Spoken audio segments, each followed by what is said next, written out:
नमस्कार दोस्तों, मैं आपका अपना दोस्त अजय कुमार यादव एक बार फिर से हाजिर हूँ तीसरे मुगल बादशाह जहांगीर की सनकपन और क्रूरता के किस्से लेकर।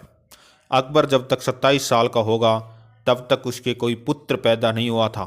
फतेहपुर सीकरी के ऊपर तपस्या करने वाले शेख सलीम चिश्ती से उसने मुराद पूरी होने की दुआ मांगी। सलीम चिश्ती के आशीर्वाद से उन्हें एक पुत्र की प्राप्ति हुई जिसका नाम सलीम रखा गया। इसके बाद अकबर अजमेर में जियारत भी करने गया। सलीम को बड़े ही लाड और नाजों से पाला गया। जब 1605 ईस्वी के अंदर अकबर की मृत्यु होगी तो अक्टूबर 1605 में सलीम जहांगीर के नाम से राजगद्दी के ऊपर बैठा। यह बड़ा ही सनकी, क्रूर और मूढ़ी था।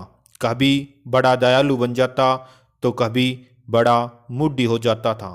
इसकी नज़रें सैनिक अभियानों से दूर चित्रकला पर ज़्यादा थी और यह चित्रकला का पारखी था।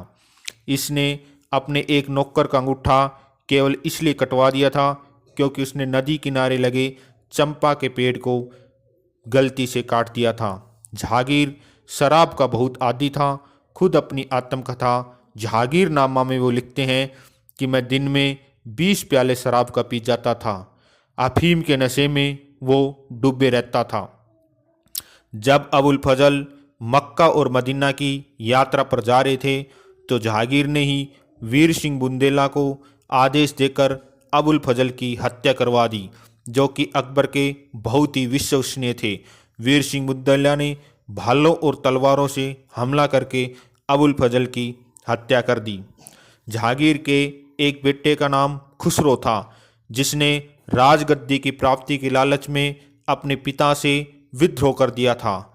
जहांगीर ने खुसरो को अंधा करवा दिया और उसे कारागार में डाल दिया।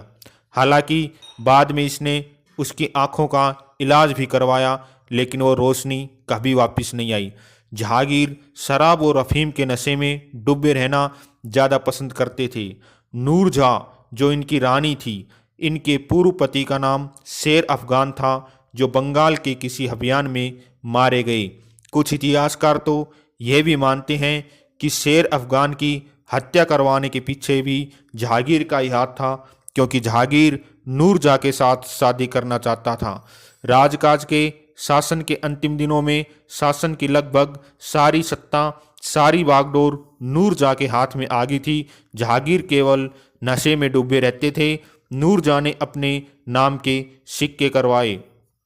एक बार एक नौकर से चीनी मिट्टी का बर्तन टूट गया था तो जहांगीर ने उसे चीन जाकर वैसा ही चीनी मिट्टी का बर्तन लाने का आदेश दिया। जहांगीर का सबसे प्रिय शगल सजा देना था और वो हाथी के पैरों से कुचलवा कर सजा देना ज़्यादा पसंद करता था। और जिस किसी से कोई छोटी मोटी गलती हो जाती, कोई भी अपराध हो जाता था, तो उसे अपने सामने हाथी के पैरों तले कुचलवा देता था। सिखों के 5वें गुरु अर्जुन देव ने जब खुसरो को आशीर्वाद दिया तो जहांगीर अर्जुन देव से मिलने गए और उनसे कहा कि तुमने मेरे दुश्मन खुसरो की मदद क्यों की, उसे धन क्यों प्रदान किया। गुरु अर्जुन देव ने कहा कि मैंने उसकी मदद इसलिए नहीं की कि वो आपका शत्रु है, बल्कि वो यात्रा पर जा रहा था और उसने मेरे से निवेदन किया तो मैंने उसे दिया। गुरु अर्जुन देव से जहांगीर ने 2 लाख रुपए जुर्माना देने का। गुरुदेव ने कहा कि जो भी मेरे पास पैसा है वो गरीबों की मदद करने के लिए है, जुर्माने के नाम पर मैं तुम्हें 1 रुपया नहीं दे सकता। बाद में गुरु अर्जुन देव को कैद कर लिया गया और उन्हें रावी नदी के तट पर यातना देकर मार दिया गया।